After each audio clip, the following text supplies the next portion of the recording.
আপনি বিবাহের সময় আপনার বাড়ির ছাদের উপরে বক্স ভাড়া করে বিয়ের 3 দিন আগে থেকে 3 দিন পর পর্যন্ত গোটা এলাকার মানুষের যে ঘুম নষ্ট করেছেন, গোটা এলাকার মানুষের আপনি যে এই যে ডুমডুম আওয়াজের তালে তালে নাচাচ্ছেন, আপনি কি জানেন এটা হলো গুনাহে জারিয়া? আরে আপনি তো একা পাপ করতেছেন, শুধু একা পাপ আপনার হচ্ছে না, এটা আপনার ভুল ধারণা। যত মানুষের কানে যাচ্ছে প্রত্যেক ব্যক্তির একটা করে পাপের ভাগ আপনার আমলনামায় লিপিবদ্ধ হচ্ছে।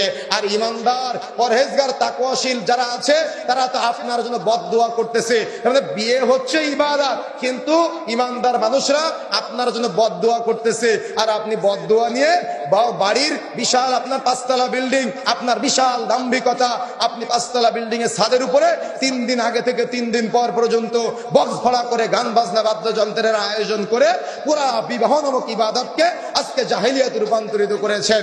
মনে রাখার চেষ্টা করবেন, কিয়ামতের মাঠে আল্লাহ রাব্বুল আলামিন আপনার কানগুলাকে সীসা গালিয়ে গালিয়ে আপনার কানগুলাকে ভরে দেওয়ার চেষ্টা করবে। আর আপনি মুরব্বী চাচা 5 ওয়াক্ত নামাজ মসজিদে এসে পড়েন, আর আপনি বলতেছেন একদিন আমার বাড়িতে গান বাজলে কি হয়? আপনার লজ্জা আছে? আপনার শরম আছে? আপনি তো পাপকে ঘৃণা করতে জানেন না, আপনার তাহাজ্জুদের নামাজ পড়ে কোনো লাভ হবে না। আপনি তো গুনাহকে ঘৃণা করতে জানেন না, মসজিদের সভাপতি হয়ে আপনার লাভ হবে না। সভাপতি হওয়ার আগে বাড়ি থেকে গান বাজনা বন্ধ করতে হবে, দায়িত্বশীল হওয়ার আগে বিয়ে বাড়ি থেকে গান বাজনা বন্ধ করতে হবে। আপনার বাড়িতে যেন গান বাজনা না হয়। আর যে বাড়িতে গান বাজনা হয়, মনে রাখার চেষ্টা করবেন, নিজেকে আহলে হাদিস দাবি করবেন না। যদি আহলে হাদিস দাবি করতে হয়, আহলে হাদিস দাবি করার আগে আপনার বাড়িতে যেন আজকের পর থেকে কোনো প্রকার গান বাজনা বাদ্যযন্ত্র না বাজে। কেন?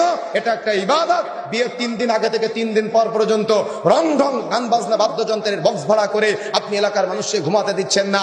এটার নাম ইবাদত না, বরং এটার নাম হলো জাহেলিয়াত। এই জাহেলিয়াত থেকে বেরিয়ে আসতে হবে।